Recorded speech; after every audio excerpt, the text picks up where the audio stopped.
Plague Tale: Innocence is one of the most surprising games I've ever played, and in the best way possible. It offers a compelling story, novelty in combat and weaponry, and leverages familiar gameplay mechanics that are recycled but appropriate and fun nonetheless. Not all of these mechanics are leveraged positively, as weapon wheels plague combat, no pun intended, making it clunky and slow. All things considered, A Plague Tale: Innocence was difficult to put down, much like a good book that keeps you hooked from start to finish. A Plague Tale: Innocence features stealth action style gaming with admirable protagonists in Amicia and Hugo De Rune. You mainly play as Amicia De Rune, who is the eldest child in the De Rune family. She's in the midst of her teenage years and has to get her younger brother to safety from an army dubbed the Inquisition, who has invaded her village and killed her parents. Amicia is left to grow up fast, as she must look after her brother who has a strange ailment that their mother was working to cure. Given their mother's work was cut short, she is instructed to escape the village amidst the attack and escort Hugo to a family friend, Laurentius. Hugo is the youngest between the two, and his young spirit is captured well in the vocal performance by Logan Hannon. You get some time to play as Hugo, which is a nice game break from the routine of playing as Amicia. To make matters interesting, Hugo's ailment and its impact on the game is revealed slowly as time goes on, making it a surprisingly entertaining plotline.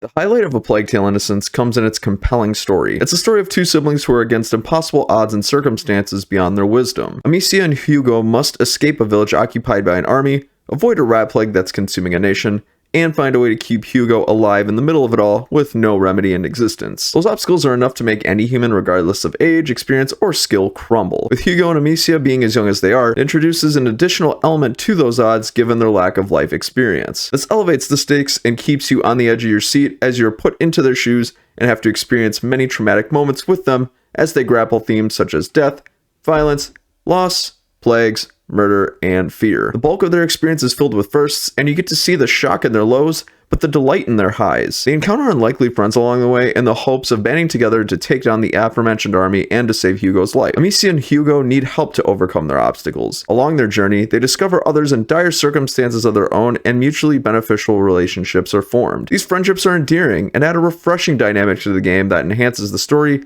and makes it a well-rounded experience. Where Amicia and Hugo are lacking, their friends make up for in their specialties, whether it be strength, stealth, crafting, or chemical warfare. This proves to be a benefit in game, as you can leverage the abilities of their friends to get through tough spots. The game doesn't provide you with a ton of opportunity to leverage this benefit, but when it does, it's truly effective and fun. The endearment in these relationships comes in the small age gap between each of them. All of the allies Hugo and Amicia encounter are close in age, allowing them to relate to each other easily, making it believable and enriching to watch unfold from a narrative perspective. These allies turn friends as they each encounter their own hardships, prompting Amicia, Hugo, and company to comfort each other, which heightens morale between all. As the driver of this journey, the game effectively has a way of making you empathize with these characters.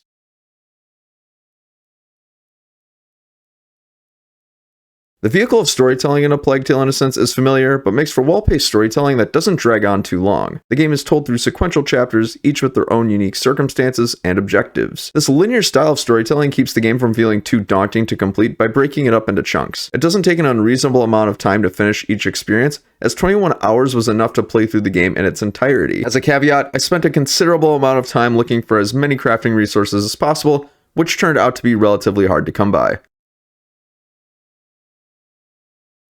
Combat and weaponry is simple yet unique, making it a welcome change of pace from most stealth action games. All of your combat is encountered as Amicia, and features nothing but the art of distraction and a sling to hurl objects at your enemies. Need to sneak past some guards, throw a rock to distract them, or use your sling to hit them where it counts and progress onward. The game's combat adds more nuance with the addition of ammunition and upgrade crafting as you encounter different enemy types. Aside from guards who are run-of-the-mill, you will encounter others with headgear and special weaponry. The game allows you to deal with these diversified enemy types by crafting special ammunition. This ammunition is created through resources you collect, and prompts enemies to remove their protective gear, making room for you to deliver a killing blow by slinging regular rocks. The introduction of additional enemy and ammunition types allows you to get creative in your progression and can make for satisfying and rewarding combat. The moment you're able to sneak through many enemies undetected feels like a true achievement, which keeps the game engaging. In addition, you're able to leverage resources you collect to upgrade your sling. Upgrades such as reducing noise, improved accuracy, and increased ammunition capacity are all featured and serve their purpose well. They won't increase the excitement of using the sling, but they will make combat easier to navigate. Considering encounters can be complex,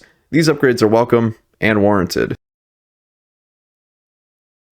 Although the weaponry and combat are unique and simple, they're brought down by being clunky and slow. Encounters with enemies become increasingly complicated as the game progresses. You will encounter a greater quantity and diversity of enemies, which requires you to be quick with your sling. You'll have to craft several ammunition types, fire them, select a different ammunition type, and fire some more. All of these actions require quick movements, which are dragged down by how long they take to execute. This is mainly due to the requirement of using a weapon wheel to perform each of the aforementioned tactics. You need to craft 3 types of ammunition, you need to open the weapon wheel, select your ammunition, hold down a button to craft each ammunition, and repeat for each. Need to fire 1 type of ammunition for an enemy, then quickly switch to a regular rock to take them out? You'll have to go to the weapon wheel multiple times in quick succession. This gets extremely cumbersome and annoying. There are many scenarios in which enemies would charge and prompted me to open the weapon wheel, craft ammo, fire it, open the weapon wheel again, select the next ammo type, and fire again to defeat my enemy. By the time I could get my initial ammo crafted, my enemy would already be at my side and have cut me down. This can get especially frustrating as the number of enemies increase. It becomes too much to juggle at once and can leave you exasperated. I had to take a break multiple times from playing as this became increasingly frustrating. Crafting shortcuts would have been a welcome addition. It wouldn't have made combat perfect, but it would have made for a better experience. My in-game solution to this issue was to always craft ammo in quiet moments. However, this wasn't adequate, as some resources used to craft ammo could be used for crafting sling upgrades, which created a trade-off between combat preparedness and quality weaponry.